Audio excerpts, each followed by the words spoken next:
Assalamu alaikum. Thank you all for joining us for another evening of Frames discussion. Inshallah, tonight we'll be streaming live from the ALIM summer program, which started just this past weekend. So, as we get everything ready and situated, we'll play a short video for you about ALIM and the work that we're doing.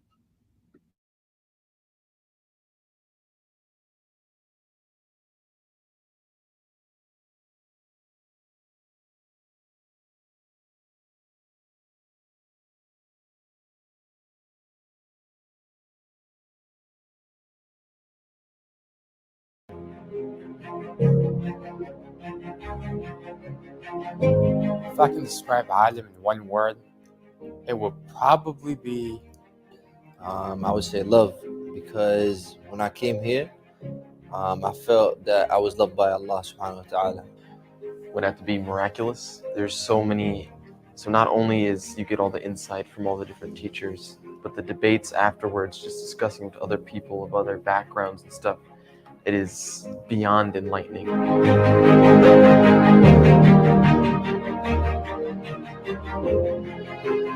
Right. We're assured of God's mercy. You get a little bit wrong, get a little bit right. God to forgive me anyway. But because you know that, it should actually push you to be better, to be more excellent in your devotion, more excellent in your practice, because you know my Lord is forgiving. When I think about the people that I would least like to upset, وَلِلَّهِ مَثَلُ الْأَعْلَى, for God is the highest, parable. What's ironic, man? The people that I would least like to upset are the people that I'm most sure would forgive me if I did.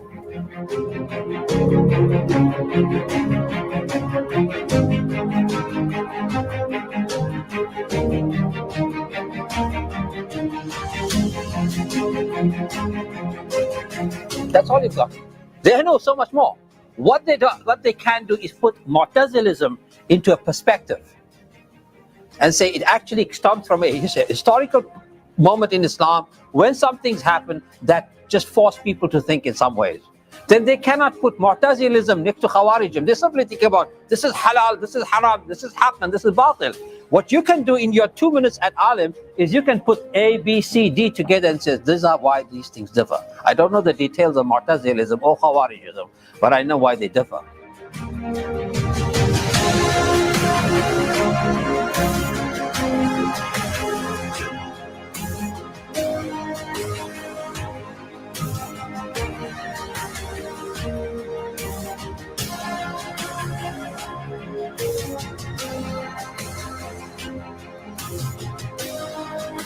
Prayer prevents from nudity, protects you from falsehood, protects you from all of the things that you're not supposed to do. You're telling me 35 minutes a day is protecting me from all that? No, prayer experienced. Prayer at a high level will ensure you don't engage in any of these things. Balance. We're going to come to this concept constantly throughout the day. You know what that hadith is about? It's spiritual confidence. It's spiritual confidence. How confident are you in Allah? Spiritual confidence gives you self-confidence. Because when you have spiritual confidence, you have no fear except from Allah. No worries except about Allah. You believe in the infinite mercy of Allah, the infinite power of Allah. Islam was able to achieve, as part of its religious vision, what the West can only achieve once it set religion aside.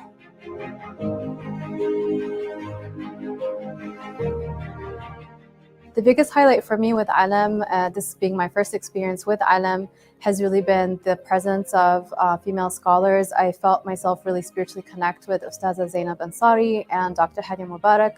I felt like they just brought such a unique energy and a unique perspective to the class. And oftentimes, unfortunately, female scholars can be underestimated or not given a platform, but I feel like where ALIM has really excelled has really been providing female scholars with that platform. So mashallah, tabarakallah, I am really inspired myself, hopefully as an aspiring scholar of the deen, and I hope to come back next year, inshallah.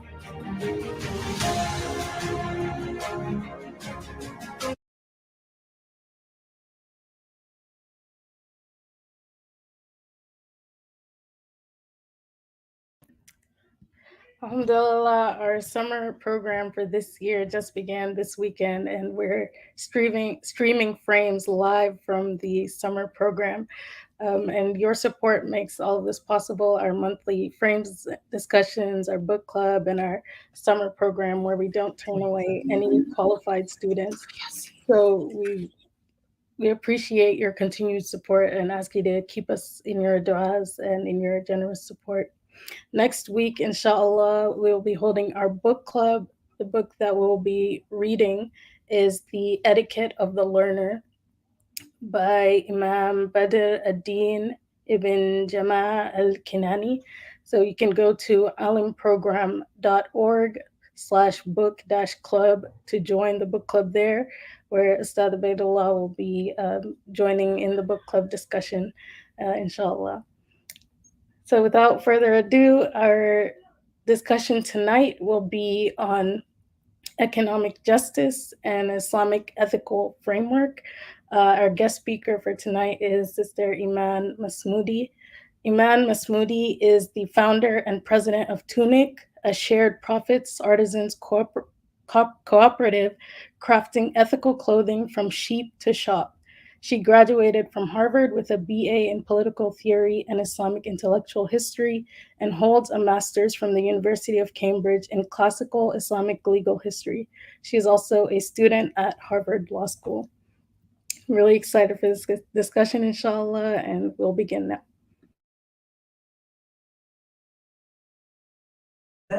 نحمده ونستعينه ونستغفره ونستهديه ونعوذ بالله من شرور أنفسنا ومن سيئات أعمالنا فمن يهده الله فلا مضل له ومن يضلل فلا هادي له وأشهد أن لا إله إلا الله وحده لا شريك له وأشهد أن محمدا عبده ورسوله ثم ما بعد السلام عليكم.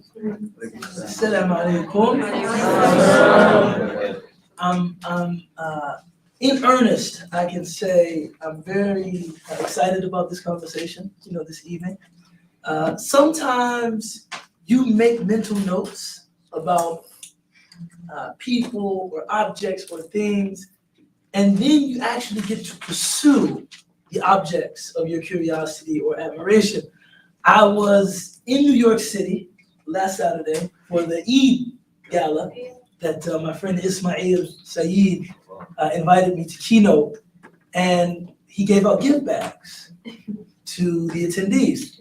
And each gift bag had something from Tunic, right? And I, this is so uncanny. And I was like, oh man, this is really cool. Tell me more about this company. And he said, well, this is what Tunic is about, and this is a sister that founded Tunic, and it's an artisans collective, and it's awesome. And I said, wow, maybe one day I'll get to meet. No, you think I'm just saying this for the purpose of maybe some very gentle conversation starters. But no, I really did. I said, man, wow. And here I am, sitting, getting to interview. How are you? Alhamdulillah, I'm great. That's very kind. So people are still in the dark a little bit. Speak about Tunic. What is, now, the spelling is not your customary spelling of Tunic. It's like Tunic. Right? With a club. Tunic, right? Speak about Tunic a little bit, just kind of clue us in. Yeah, alhamdulillah. Bismillah. I started Tunic 3 years ago with my mom, actually. She's my business partner. So we always say it's regenerative fashion from sheep to shop. From sheep to shop literally means we partner with shepherds, we get the wool off of a sheep's back, and we essentially try to bypass a lot of the violence, the destruction of the fashion industry by creating our own supply chain with artisans in a shared profits cooperative. So we take that wool, We use local indigenous techniques in Tunisia to spin it into thread by hand, to weave it into fabrics, to cut and sew into our design. So we're essentially doing, I mean, maybe 15 different factories or industries would do across like at least 4 different countries in the usual supply chain. We do that all in-house, alhamdulillah. The goal, I think, for us has always been to try and model what can a truly holistically ethical and Islamic fashion company look like, that's not just producing like modest, aesthetically Islamic clothes, but really holistically, truly Islamic clothes. The ethos is Islamic. Exactly. That respect for the environment, that respect for workers is utterly at the core of everything that we do. I really, really love this idea. Because a lot of people have entered this space, but you see them entering this space from a food, point of vantage, like farm to table, and even I myself, I'm invested in a company, Shameless plug, Clever Harvest, but to see that same intentionality around clothing, I think is not only wise, but timely. Because clothing, in my estimation, it's a category of our regular spending that it would probably shock us how much money we spend on clothes, right? And a lot of the clothes that we buy, we have no clue where they come from. Not only just the people that make our clothing, but even the raw materials. That the clothing is generated from. We just go into the store and we just take it to the register, swipe the card, and walk out.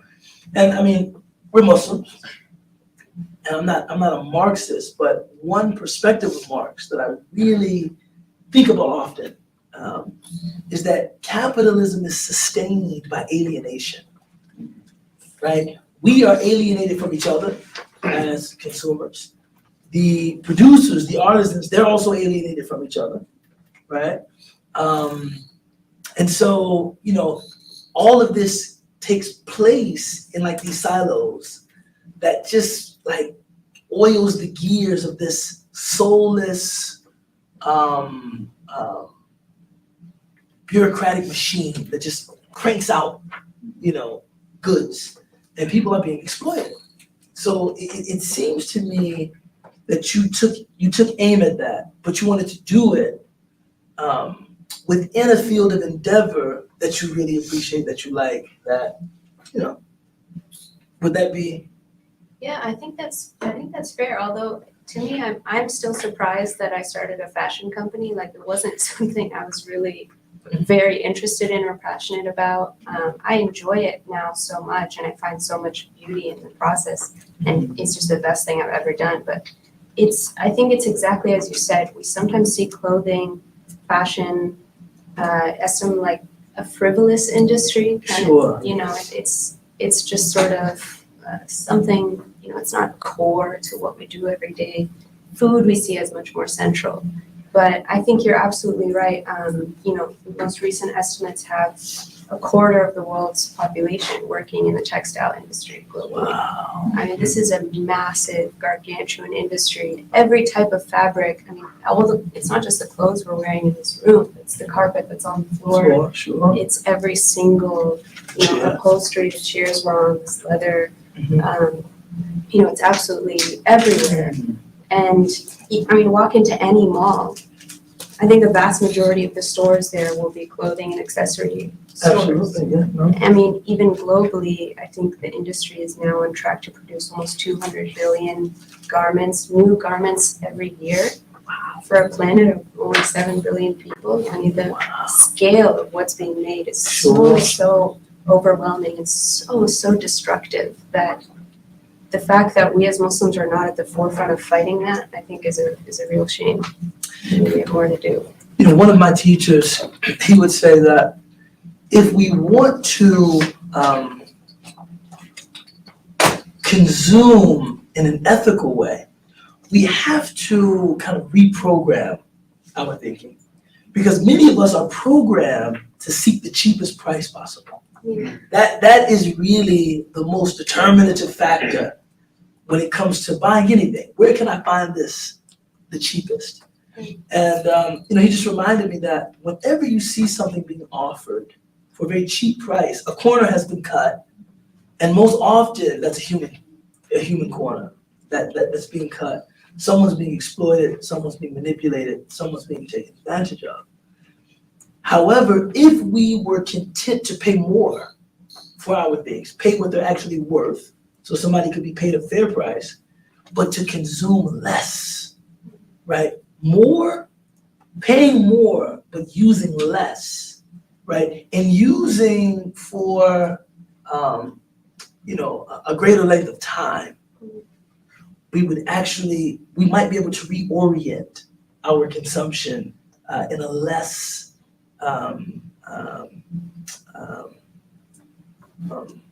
destructive way. I mean, what do you think? That's absolutely true. Obviously. So tunic is very expensive. Open your wallets. No, but I mean, there's something else I always try to, whenever this conversation comes up, I always try to sort of reframe it. It's almost like people think, okay, now, I have to give up my fast fashion shopping habits and sacrifice all this money.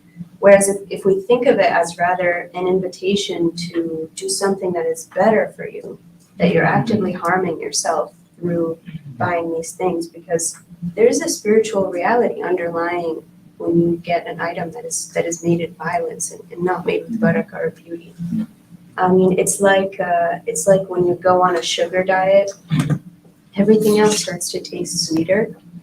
I think it's the exact same metaphor when you turn away from the mass-produced, economically exploitative, environmentally destructive things, whether it's fashion or all types of other products.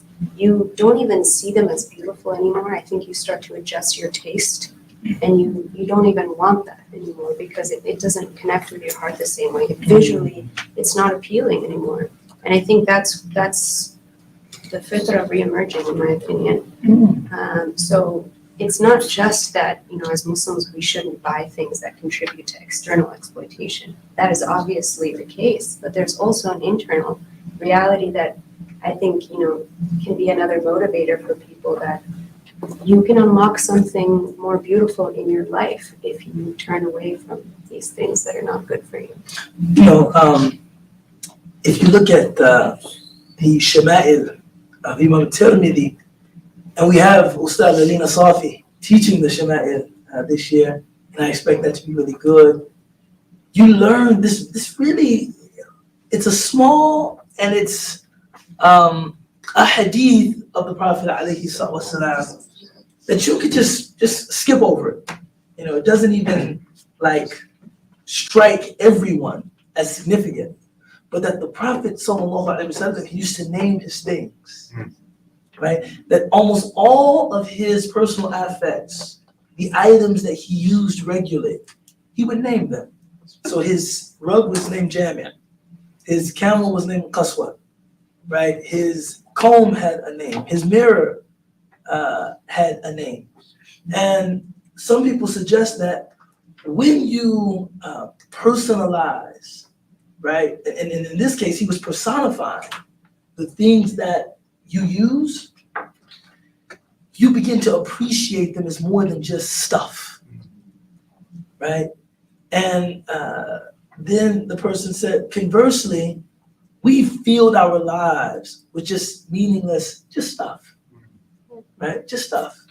And we have to be careful not to become desensitized to the fact that, no, there are people who harvest this food. There are people who make these products. So actually trying to heighten people's awareness of where their things come from, and that they should be concerned about that, I think is blessed prophetic work. So I just want to commend you. We can clap. The other thing that I think is always difficult, right? Because of course, this is Island. I got to push you a little bit, Yeah. right? Let's do it. What do you say to someone that says, now, even though some of these industries are undoubtedly exploitative, and you have capitalist robber barons that are, reaping the lion's share of the profits generated by these industries, but those people working in those factories, right? Those textile factories in Pakistan, making those shirts. Those textile factories in India, in China, in Bangladesh. If we withdraw our support entirely, what happens to those people, right? These are still industries upon which they depend for their sustenance. So if we all decide, you know what, I think that industry is unethical, and those products no longer even suit my taste. Will that be ultimately a good thing for those people, or are we, subjecting them to layoffs, cutbacks, maybe additional impoverishment, et cetera? And what do you think? I mean, I think this is very common discussion, and of course it's one that needs to be had. I think two things. One, I think it's a false choice. I think we've accepted the paradigm that people are either unemployed or they're wage laborers or being exploited in a factory. I think we need to be more imaginative and aspirational for what we'd really like to see ideally. And it's not for me to comment on Pakistan, but I can tell you that in Tunisia, where we work, I have nabbed some workers from some Zara factories and some H&M factories that exist in Tunisia and other fast fashion factories. I would love to see a world where we as Muslims create an economic system in which individual people are not dependent on the factory-owning capitalist class, and they own nothing. They have no access to land, right? This is a forced transition that has happened over time, that people have been stripped of their land. People have been stripped of really all property except for their bodies, and they're labeled to sell. And that is definitive of what capitalism is. So it forces us into this false choice. We have to break out of it. We have to re-empower our communities. We have to redistribute property and wealth and the means to generate value. I mean, I don't see a lot of the discourse is about just like, we just need to raise wages and make conditions in these factories better. No, otherwise, these women will be unemployed. I dream of a better future that is not just either I sell my wage for the cheapest possible price or I starve. And I sell it to the interests of capital who control what the vast majority of the world does with our everyday life, what we produce, what we consume, how we live, how our societies are organized. Like, there is so much more that we need to change and systemically reform about how we consume and produce. And I think that goes to the second point I wanted to make, which is that you're absolutely right, that ethical consumption is not enough, that, just Muslims being on sort of one side of the equation and being content to just sit there at the receiving end and say, I'm going to pick and choose between the things that I want. We have to get in there. We have to start making things. We have to be on the beginning side of that equation and produce more ourselves and work in Muslim countries and not just be in our privileged perches in the West, if we happen to live here, and be part of creating the beautiful future of a global Muslim economy that we all know can be a beacon for economic justice, for environmental protection, that we know our faith calls to. So, of course, it's not enough to say, yeah, Muslims just don't buy fast fashion and just buy all the luxury stuff and sit on your haunches and relax. We can't just view things as consumers. We have to shift, I think, to the eye of a producer and intervene and start our own projects wherever we have communities to build that resiliency. You know, the word for al-ghani, for the wealthy, in Arabic means the self-sufficient, the one who can provide for themselves. And faqir is the one who is dependent on others. That's what real wealth is, and it has to happen on the local community level. We have to build self-sufficiency for our communities wherever we are. And if everyone does that in every place that we can, that's how we'll have, I think, strong communities, and that's how we'll be able to provide for each other. And to break out of that, false dichotomy of, do I just buy the luxury stuff? Do I stay away from the fast exploitative stuff? How do I lend my support to imaginative producers that are trying to shift this paradigm into something more equitable? And I think that yields more beauty. It's not just, that's actually the next thing I wanted to discuss with you. When I was thinking about this conversation, I thought some of this might strike someone as paradoxical because you're an anti-capitalist, right? An avowed anti-capitalist. You're also a business owner. For some people, private property, business ownership, profitability, margins, these are all synonymous with capitalism. But I'm thinking you're conceptualizing, or you are understanding those aspects of your work, but in a different register, right? Maybe you can speak to that somewhat. Yeah, this was tough for me because I think I bought into the paradigm of, I grew up thinking the profit motive is corrupt inherently. Business is never a force for good, because we see the destruction that modern capitalism has caused, and I wasn't able to conceptually separate out the two. But then, of course, our tradition has such a history of commerce and trade. The Prophet ﷺ engaged in trade. There are so many hadith about the blessings of this practice. It's mentioned in Quran, and even all the metaphors of like the scales of justice, or will you bargain, create a bad bargain. All these sort of metaphors that come from trade and business are used by Allah subhanahu wa ta'ala for beautiful things. So I think it's a confusion in terms, in definitions, as you said. Capitalism is a very particular form of an economic system that is historically contingent, that has only arisen in the past few centuries.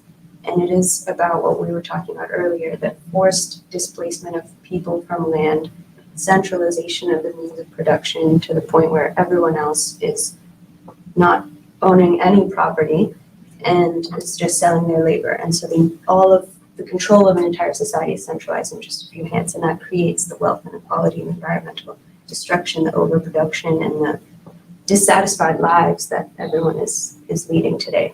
But that is completely different to what I've come to learn our tradition envisions for the permissible commerce that Allah has allowed us to engage in. So to be anti-capitalist is not necessarily the same thing as being anti-free enterprise.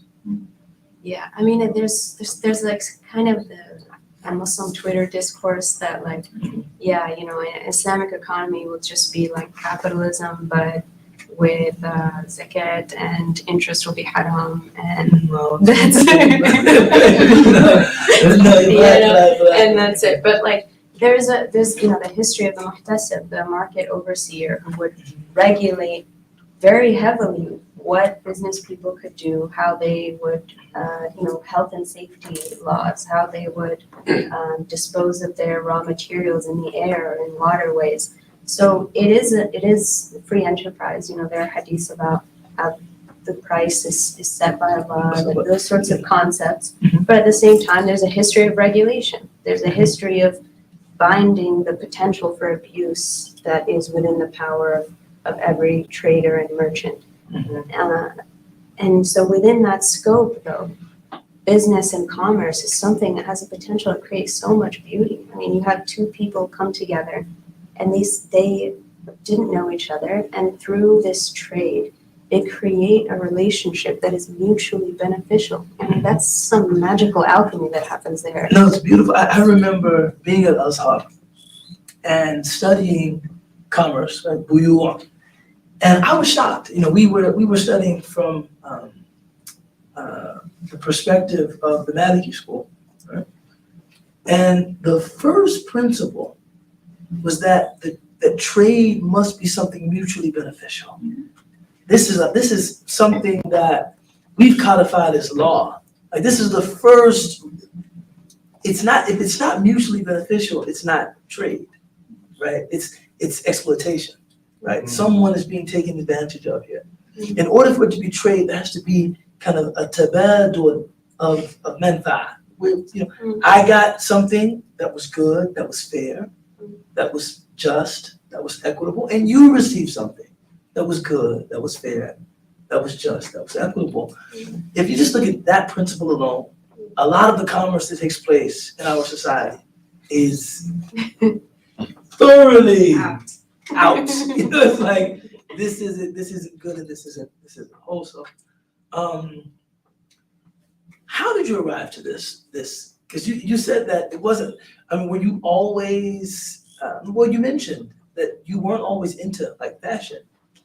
How did you get to the place of actually starting? You know, for all intents and purposes, a fashion brand.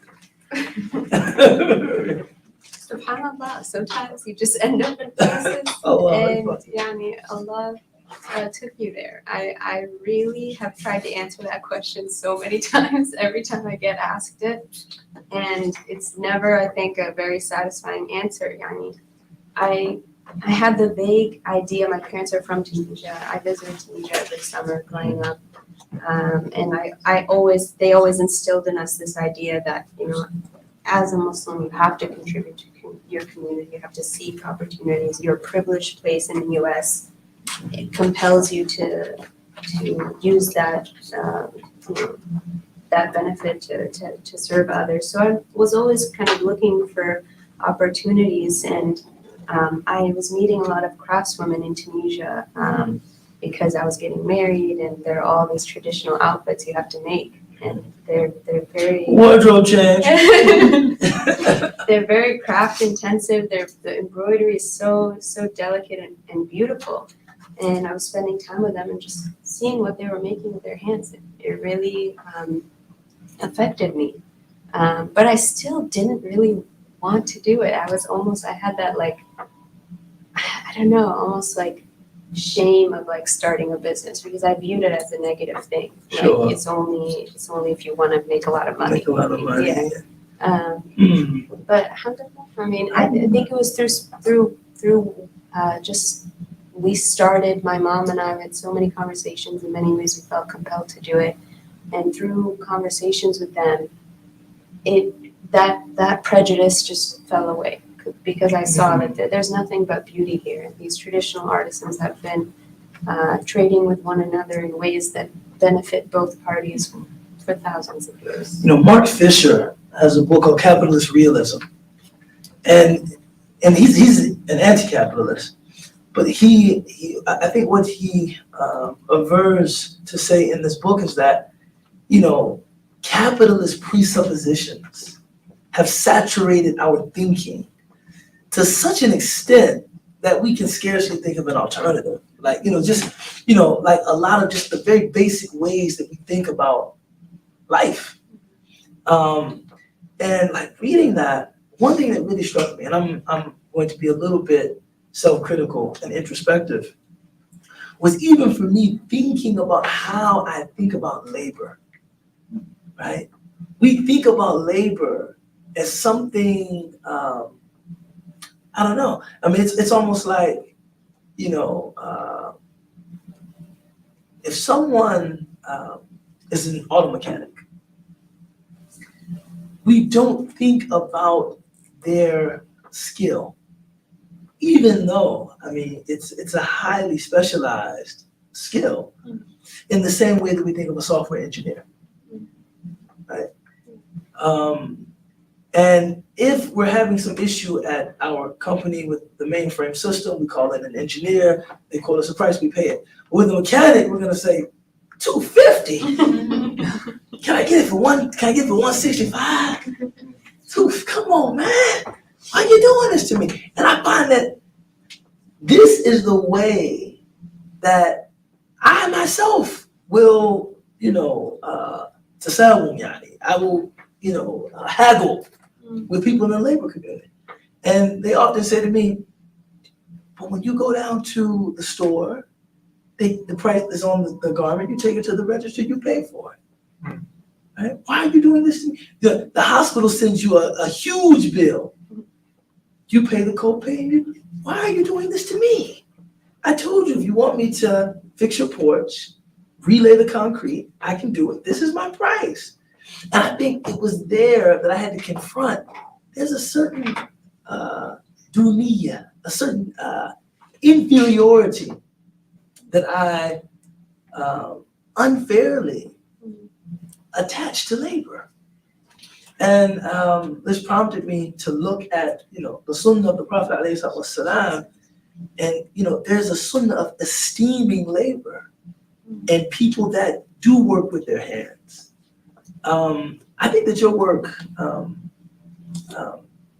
of speaks to that revaluation of labor, of craftspeople, of those traditional skills. And if people know the story of Tunic, I think it teaches us how we can value these people, right? So definitely want to commend you for that. So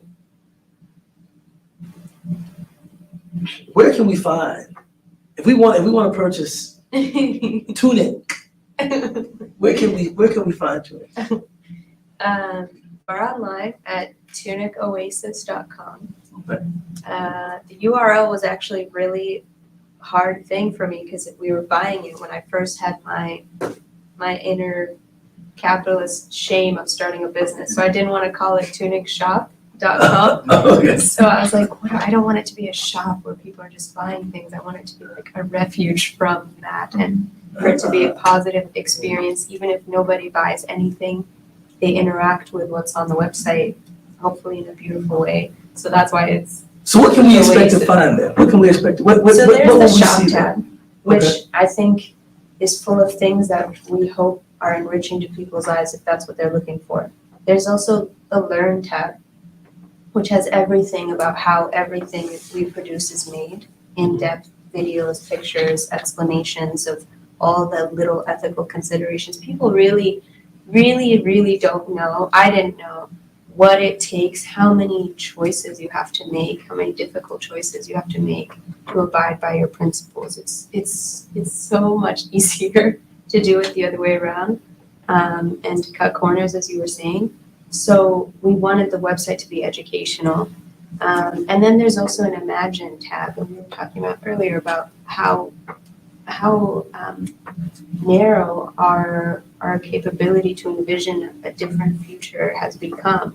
So we wanted to also be a home for that, and we publish a journal called the Oasis Journal, where Muslims can write about Islamic perspectives on commerce and ethical business and what we call sacred anti-capitalism. So speak a bit about that. Sacred, I mean, it's rare that one sees sacred and anti as co-suffixes, and anti being a suffix and sacred being an adjective, but it's rare that you see them together. So talk a bit about that. And for me, I just think there's a lot of anti-capitalist discourse where Muslims just don't find a home because we don't have a materialist perspective on the world. Right. So we see a metaphysical reality, and so our view of what commerce and what an alternative to capitalism can look like is going to come first from the Quran and Sunnah and our metaphysical worldview. And I think we have a lot more work to do to to build a vision of that future. I think there needs to be a lot more scholarship. Right now, what we have is we have the narrow world of kind of Islamic finance. We have, as you were saying, a lot of people on the agriculture space and meat and food production. But I think a holistic view that is responsive to where we are right now is still emerging. And so, yeah, I mean, we struggled with the name a little bit. I still sometimes use different terms, but sacred anti-capitalism, we actually drew from the concept of sacred activism. We kind of, remember the yes, book? exactly. We kind of tried to make a parallel to that, to say, you know, we have our own paradigm, but it is an alternative path. We don't fully accept this path or this system as it currently stands.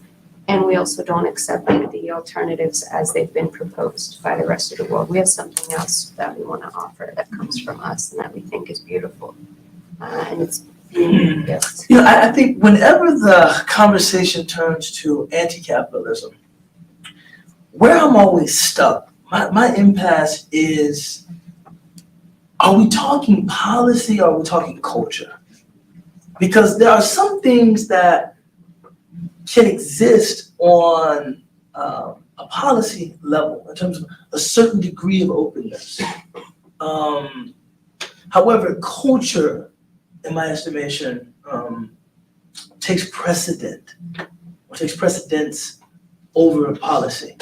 So is it that we are kind of like, we have strong anti-capitalist positions like from their root, or is it the way that capitalism has proven fertile soil for certain kinds of exploitation? Like capitalism has enabled a certain kind of exploitative behavior, right? Or is it just even this idea of capital and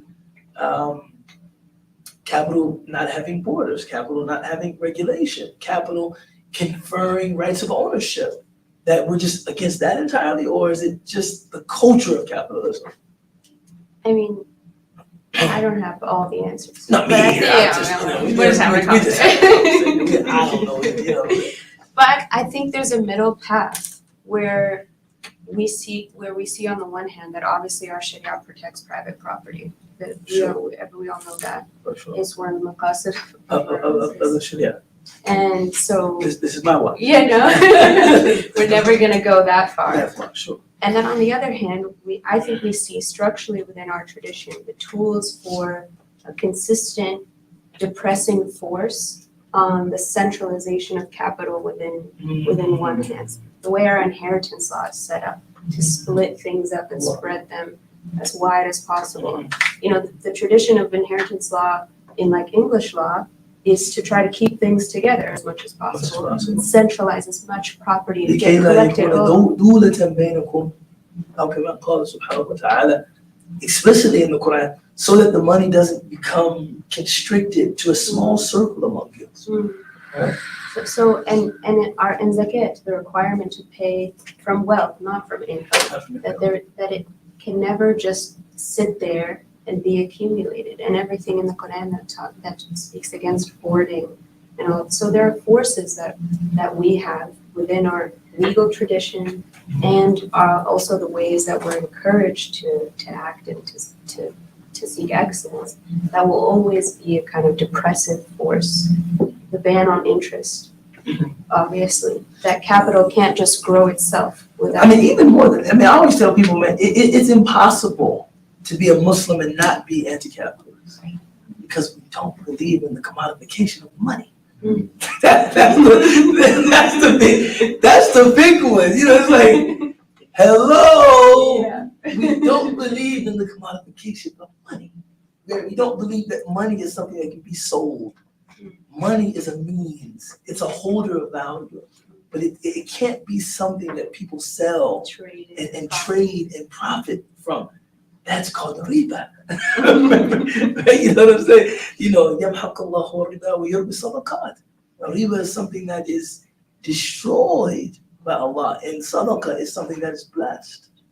So yeah, I think this is exciting. This is exciting. I want to open the floor. If you guys have any questions, ideas, it is not every day that we get to talk to. Now talking to Iman, I've become subconscious about everything. She has a thermos that was probably made by her best friend or something like that. And I have this plastic bottle that's made by the Kirkland Company, that's owned by the Walton family.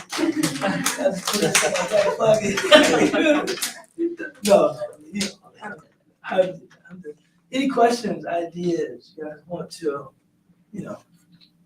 tease this out a bit?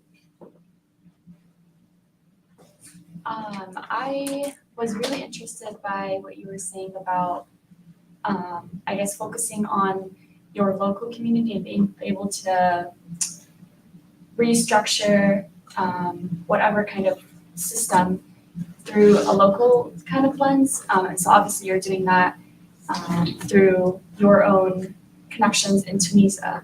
So, I mean, could you talk a little bit more about that? I think the importance of making sure that you are working within like local structures in different ways like that. I guess, can you talk a little bit more about how that came to be? Yeah. So the way we connected with and found all of our artisans was, subhanAllah, I don't think without Allah's help there was any way we could have done it, because we were so lost. We basically, my mom and I just got in our car and we would hear a rumor that there are some people who know how to traditionally weave fabrics in some random town 6 hours away. And then imagine someone tells you to show up in an entire city and you hear that there's some people who know how to do this craft there. You don't have a name or phone number. There's no internet, and you can't go on Facebook and try to find the local Weavers Guild. So we'd literally just show up, be asking people on the street, straight up. We would be stopping people on the street and saying, do you know any weavers? And, people would say no, 80% of the time. And then sometimes they would say, follow me, and then we'd be going from living room to living room and sitting with people. And one of the things that without my mom would have gone really badly is that I just had this American mindset. I would sit down and I was just very transactional about it. They'd bring out the tea and I'd be like, okay, so this is who we are. This is what we want to do. This is what we can offer you. This is the project we're going to build together. What do you think? And then my mom would be like, child, be quiet. We're going to have some tea. We just met these people. We're going to talk for a few hours. Maybe we'll come back tomorrow and then you can bring up whatever business you want to discuss. But Yani, that everything about what we do had to be built through personal relationships. It was the only way to earn trust. It was the only way to make people feel respected, to not be transactional with them, which was, at the core of what we were trying to do. And so, every one of the artisans that we work with, I know personally. I talk to them every week. I know the things that are going on in their lives when they're sick, when they have some struggles, when they have births in their family, good news, bad news. When we visit each other, they give me gifts, I bring them gifts. One of the most beautiful things that happened one time was, going on rounds, we were visiting one of our weavers he was one of the first people we've ever worked with, and he's in most of our videos online because he's just such a beautiful man, mashallah, like an uncle to me. And he was kind of last on our stop, and we usually, back then, we were just paying people in cash, picking up goods, paying people with what we had. He was our last stop, and we'd run out of cash, and all of our debit cards were expired. So, Yani, we came to him heads hung low, and we said, we're so sorry, as soon as we get back up to Tunis, we'll send you the money. It'll be 1 or 2 days. We've never been late with a payment before. And his first response after years of working with us was just to say, well, do you need any money for your trip back? Do you need me to lend you anything? Oh, and Yani, there's no business relationship in America today where two companies would be coming together and they would say, one of them would say, I can't pay you right now, and the other one would offer them a loan. Yani, that just would not. Yeah, no, I think about that. I think about, one of the most deleterious effects, I think, of capitalism is its penetration into all areas of our lives. We've become transactional in that way. We've commodified each other in that way. I mean, I get it. I'm not like, huh. But when people talk about like their brand, as if, and they're not talking about tuning, they're talking about themselves. I'm a brand. I take these photos because it's good for my brand. And I feel like, am I living in an Islamic nightmare or a capitalist dream? You know what I'm saying? It's just that, everybody now is like, thinking of themselves as kind of like a capitalist unit of production. Time is money. This kind of attitude, right? Every exchange is monetized. Sometimes I find that alone to be somewhat maddening. Like, I go park my car, that costs money. I walk into the building. I mean, it's like, you like when a friend of mine, he asked me, he said, what's the most difficult part about living in Chicago? I said, I just feel like there's people trying to take money from me all the time. For everything. You can't live without spending money every day. And I feel like there are people that, when they think about us, they just think, how can I extract the maximum amount of money from this person every day? Gas, food, clothes, services, goods. So to do business with someone and to know that I recognize their humanity and they still recognize mine, that this isn't just about the money. There's a real human connection here. That alone, I think, has great potential for reassurance. You know what I'm saying? Like, do you need anything? It's like, oh my God, you still see me as like an actual person. Where sometimes it's just like, you got my money? Okay, well, yeah. You don't have my money. You don't have my money? You really don't have my money? It's not my money. I mean, it's really, really crazy, man. It's really crazy. Other questions? Yes. First of all, Jazakallah khairan, Ustadh Ubaydullah and Sister Iman for coming. I wanted to know for the Gen X generation, millennial generation, if you're going to give a couple of tips on how to let go or like slowly and gradually let go of fast fashion and start investing in like quality work and work that will really not just help other people but really help our state, our station in this world and the next. Like, what are some tips that you would give that would be like tips that we can listen to very easily? That's to let you know this was some swag. So, this is top drawer. So you gotta give some. You're talking to millions right now. So, I mean, first of all, I'm in the same generation as you. That has to be said. So, like, for the Gen Xers, millennials, what can we do? Me too. Me too. But yeah, I mean, I'm not sure that there's like one thing everyone needs to do. Like, one option is cold turkey. Like, go cold turkey. Yeah, I mean, see what happens to you if you just don't engage for an extended period of time, like as an experiment. I mean, will you really be missing out on that much? Will you really be so unhappy? Will you just look terrible every day that you show up? Yeah, I don't think so. Probably not. But then I think, needs will arise naturally. Like, we, our garments serve a purpose for us. We have need of them. we need to replace them at times. I think the thing that takes us back is like why people shop on Amazon, because they didn't plan ahead and they need something to arrive 3 days from now.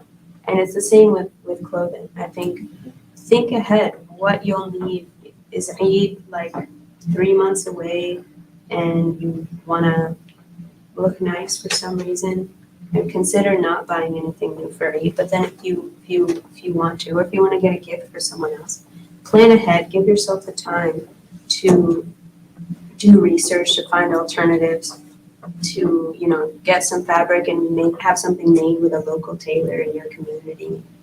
Seek out alternatives, repair something, borrow something from a friend.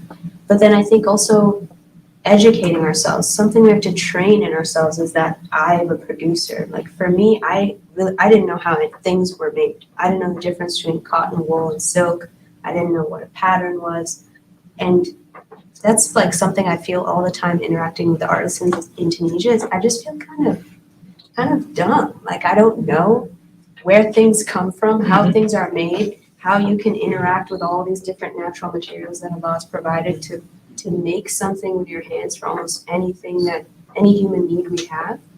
And so trying to learn about where things come from. There's like so many videos on YouTube. You don't have to travel anywhere. You don't have to go ask someone, but you could go visit a farm and see some sheep and think about what it means, what it takes for wool off of a sheep's back to turn into a beautiful coat that is, a refined look. So I think training that eye to where you can look at something, anything in this room, anything in your life, you know what it's generally made of. Is it plastic or is it a natural material? You develop a sense of what it takes to make that thing. And that will turn you away, I think, naturally from a lot of what we consume. I feel like, being from Chicago, I got to channel my inner Kanye West. I'm a garmento. I'm a garmento. But actually, I actually grew up. My grandmother owned a boutique on the south side of Chicago, and I grew up around clothes and around fabrics, and around materials, and sampling swatches with my grandmother of leathers, of cashmeres, of merino wools, of nice cottons. So I'm very much in. And the biggest thing that I tell people about clothing, in terms of a cultural shift, learning to appreciate what you have and to actually use it. Right? The dua that the Prophet ﷺ used to make, what he taught us to make as well, when you see someone wearing something and it's nice, it's tubli wa yukhlif Allah ta'ala. May Allah allow you to wear it out and then replace it with another. But first it's tubli. I think the impulse of fast fashion is it responds to a kind of self that is quite unsettled. I'm going for this, so it's like the reason why the consumption becomes just meaningless stuff is because after a season, I don't even look at it anymore. It's like, now it's on its way to, Latin America, or worse yet, some dump or something like that. But if you're content to actually develop a relationship with something so that it as it ages, it acquires character, some patina, and that becomes a part of your style. Meaning, it's not, I have shoes that are older than my eldest daughter. She's 16. I still wear those shoes. I mean, you know what I'm saying? I still wear those shoes.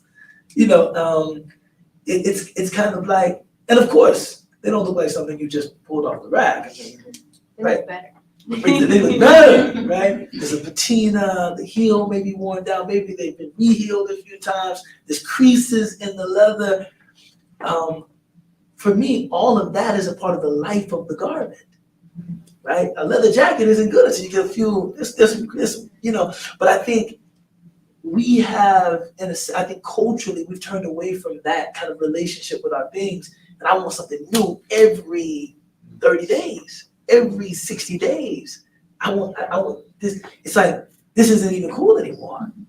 And I think that, of course, to develop a relationship with an artisan, to have something made, maybe to even your specifications, it would make no sense if you're only going to keep it for 2 weeks.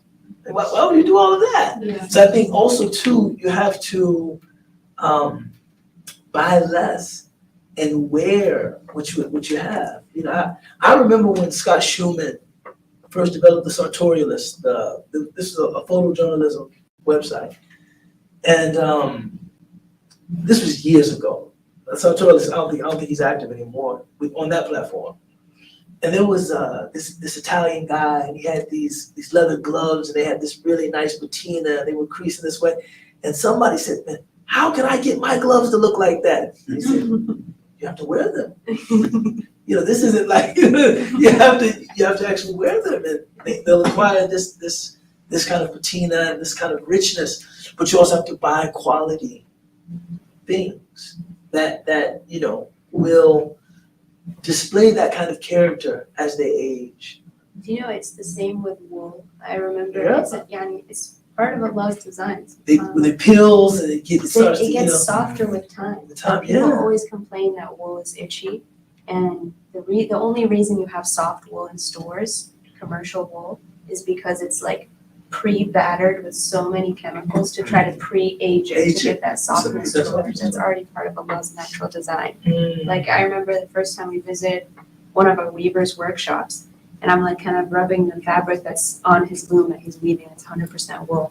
And I'm like, it's a little itchy, but there was something on a shelf that I touched that was like softer than baby. A cloud. It was a cloud. I was like, can we weave it like this so it's like as soft as this? And then he said that's exactly the same fabric, but it's 5 years old.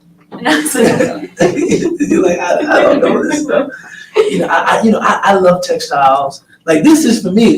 If you really want to go there, yeah. I love fabrics. I love textiles, and so I love rugs. I love rugs. And I was talking to my friend, and he's a rug dealer. And I was at his place, and I was looking at this rug. And what are you guys laughing at? Rug dealer. Rug dealer. Oh, rug dealer. Rug dealer, not a drug dealer.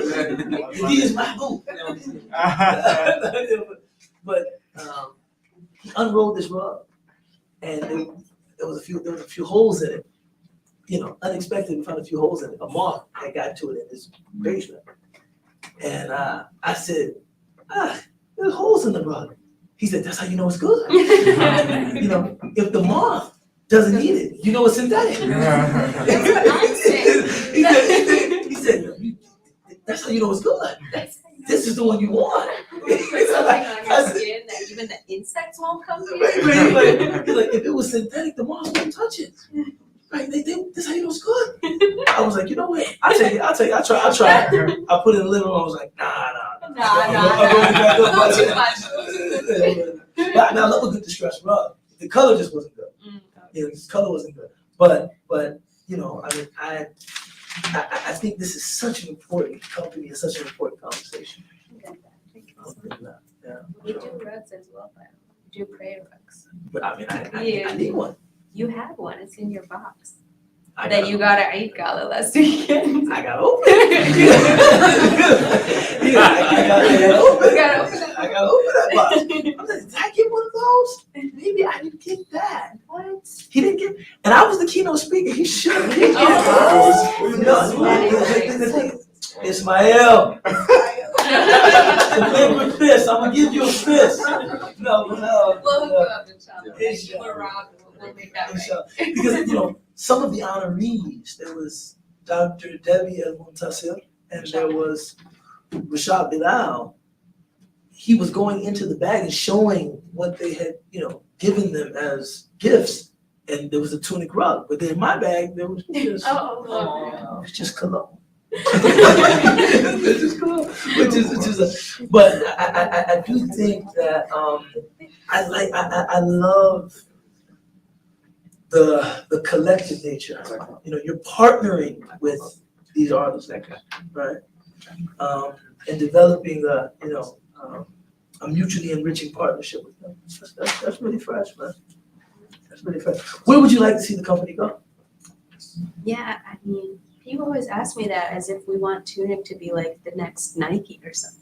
I'm like, it's gotta stay small. That's the whole point. But I think we have Never wanted to be the biggest, just the best. That's a good phrase. I think we have room to grow. There's so many artisans that we want to bring into the cooperative. It's a shared profits structure, so there's always going to be room for people. The more that we grow, the more that everyone will be enriched. And I think there's a need that I see locally in Tunis. But I mean, there's so many things that we can't produce. Like cotton doesn't grow in Tunisia. You know, we don't have silkworms. I would love to see. I was already working with a few people, like someone in Bangladesh and someone in Mongolia actually, who wanted to kind of start something, and we were trying to like export the model. That's what I see Tunic being in the future. Is hopefully, inshallah, we've shown that this type of ethos is possible. It's practical, right? That's always kind of the criticism you hear is like nice ideas, but it won't work in the real world. What we've always tried to set out to do is to show that it is possible, and do the work with our local community, and then be a model that can be replicated elsewhere, to where we can build this connection, we can build that self-sufficiency internationally, cooperating with other cooperatives elsewhere. I'm testing your faithfulness to your principles. I got my boy on the phone right now, venture capital. They want to buy 20. What's No. You selling or what? No, that's great. They want to invest in the company. You know, 20 million. I mean, what are they even gonna buy? It's a cooperative. We don't even own the means of production. Like all the artisans own the means. What do they want to make an investment? Say, I like this idea. We have investors. Okay. We have like Muslim investors who have like supported the project, and like that is a possibility, because I think there's still local growth that needs to happen, but it's never something that's gonna explode. I hope, inshallah. I just want to see it as, you know, I just want to say my American capitalistic sense is violated.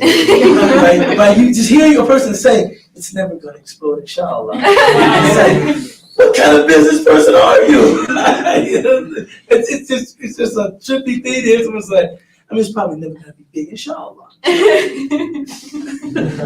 You're in business? I've never heard a business person say that. there has to be a cap. We can't, like, we have finite resources. We have finite lives. Everyone has, a limit, and that's what Allah has ordained for all of us. So we can't have an economic system where every year we expect to grow. That's insanity. Like, how is that? Considered rational. I mean that's perhaps the most destructive aspect of capitalism. Yeah. This, unlimited growth. It just keeps growing and growing and growing.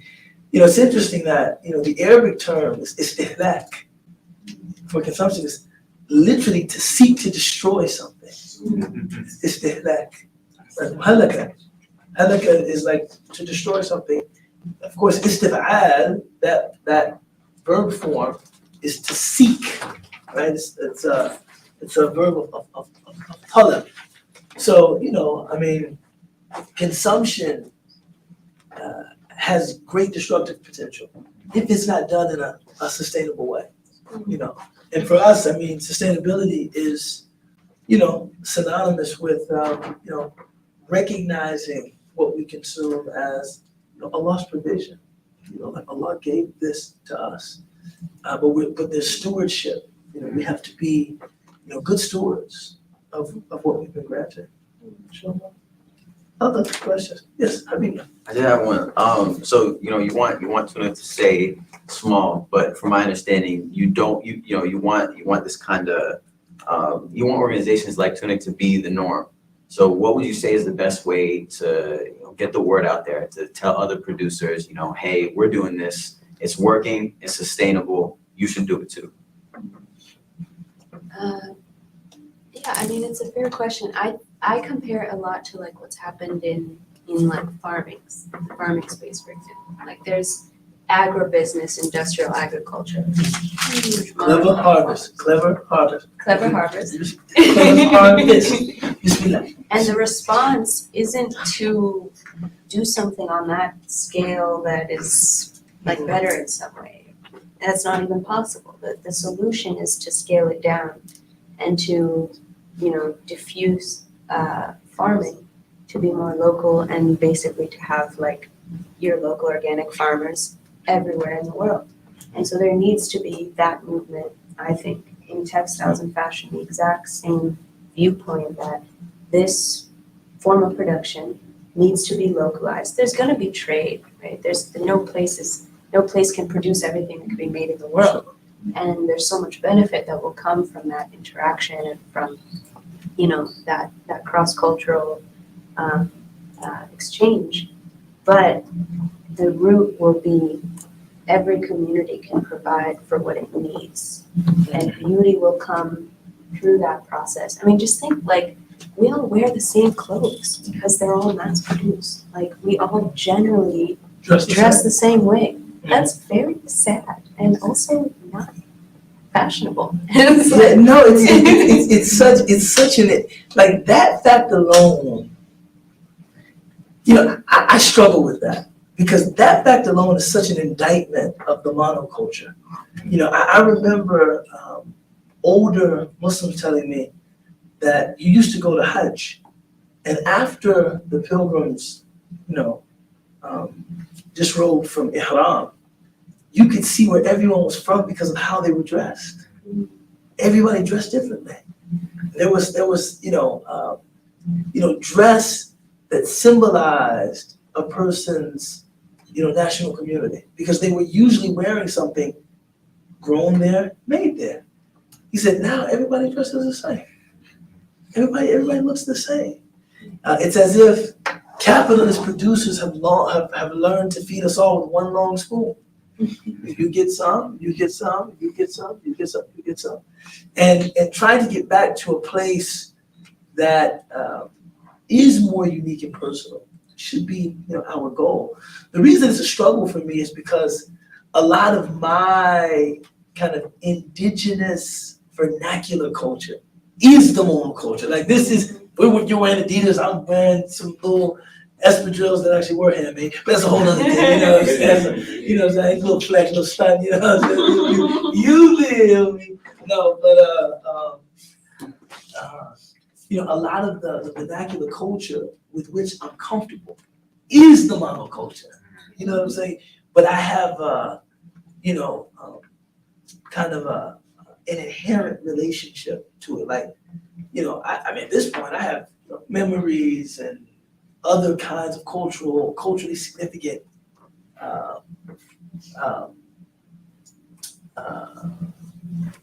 moments and, just stuff that's connected to some of this clothing. But I do agree that it is quite boring at certain levels.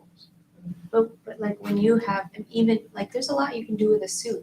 Like if that's your, indigenous fashion. Sure. If it's not dictated to you by a fashion brand, no more than 6 or 7 companies that control vast majority of what we buy, there's so much creativity and play and beauty that can emerge from that local level. I think that's what we were intended to do. Yeah, no, I actually believe that. I even now, I'm actually becoming more comfortable as certain ways like that I dress are like out of vogue.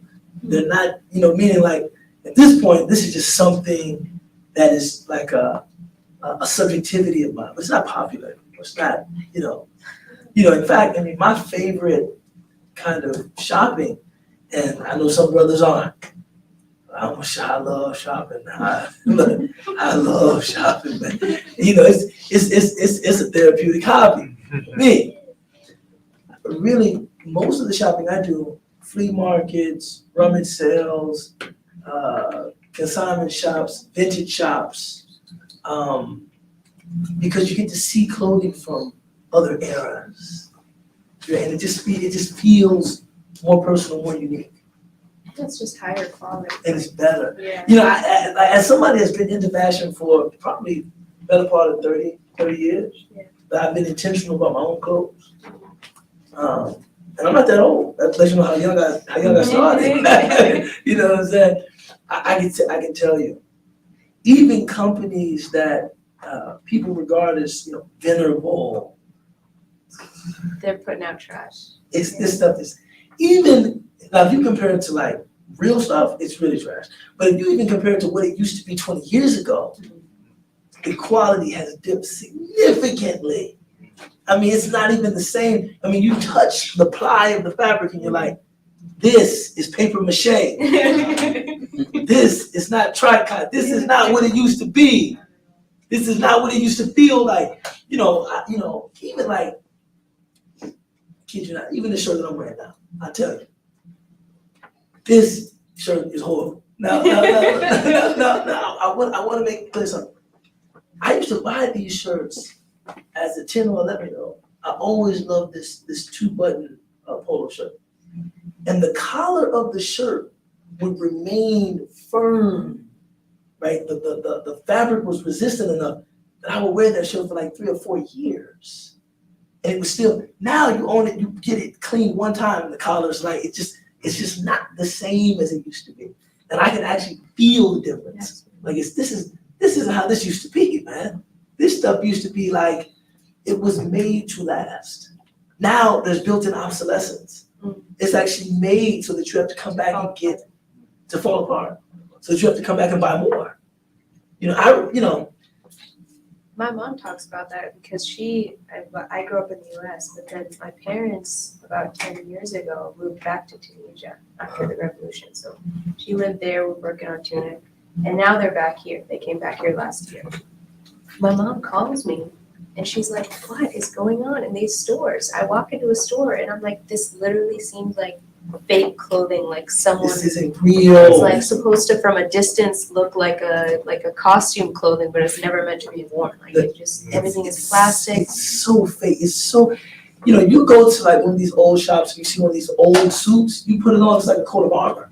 You're like, man, this thing is heavy. Like, you're like, because the lining, the flax, the horsehair. I mean, this thing is, you have to put that thing on. And, man, this is a weight vest. But now that stuff is just, and it's amazing that a lot of these producers, the company is sustained by marketing and the prestige associated with owning the item, even if it's trash.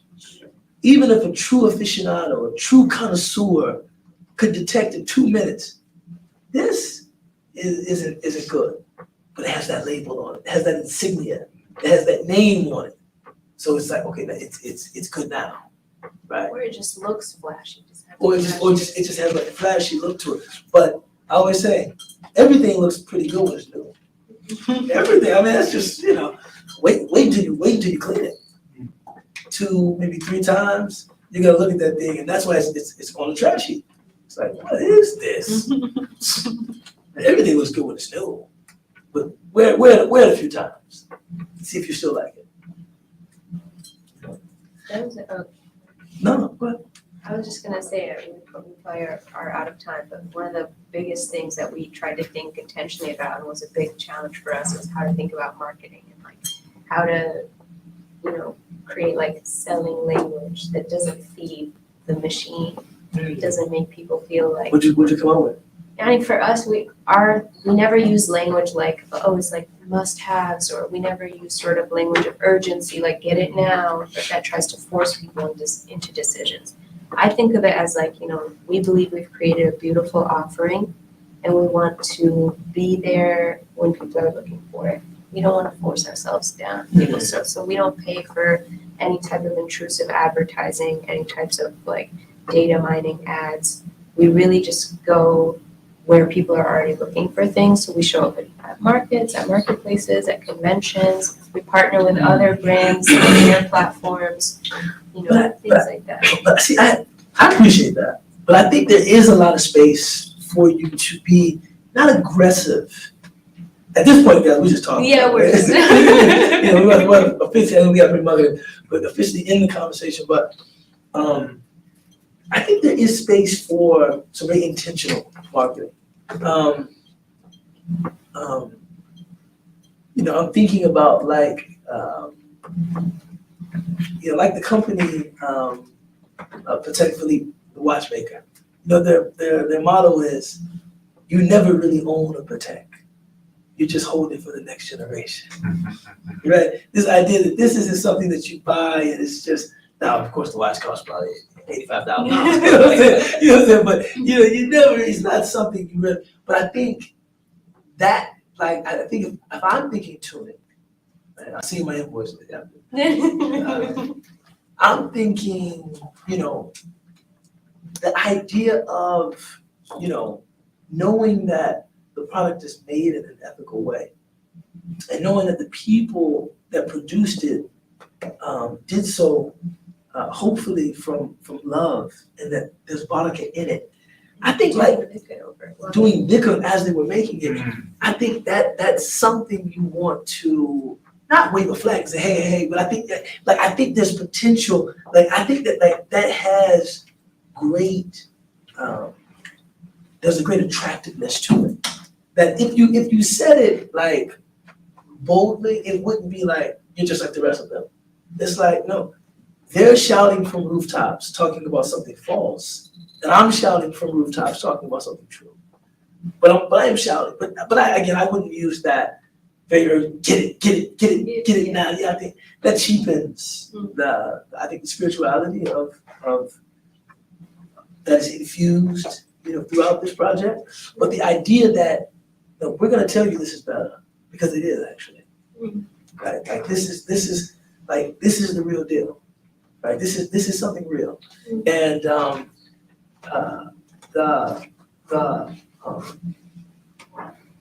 the superior quality of this will show through your use of it. You'll see. You know, they say the difference between a craftsman and a capitalist is that a craftsman is always interested in how she can make something better, and a capitalist is only interested in how he can make it cheaper.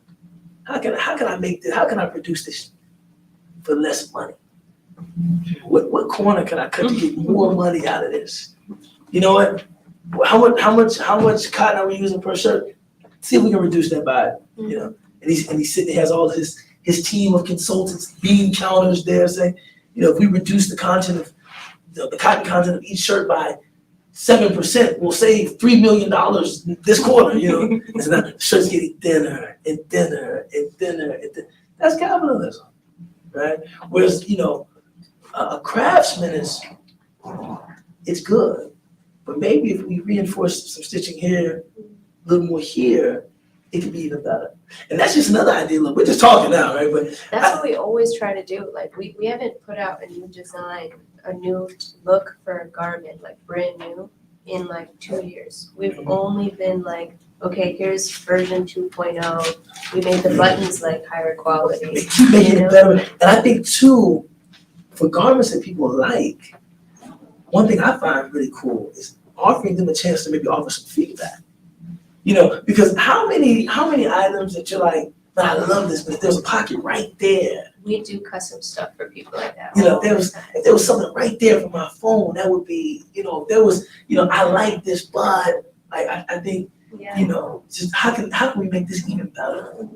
Even better. But jazakallah khairan, qul ma lihadha wastaghfirullah li wa lakum muslimin wa akhiru da'wana alhamdulillahi rabbil alamin wal 'asr innal insana lafi khusr إلا الذين آمنوا وعملوا الصالحات وتواصوا بالحق وتواصوا بالصبر سبحان ربك رب العزة عما يصفون وسلام على المرسلين والحمد لله رب العالمين جزاك الله خير.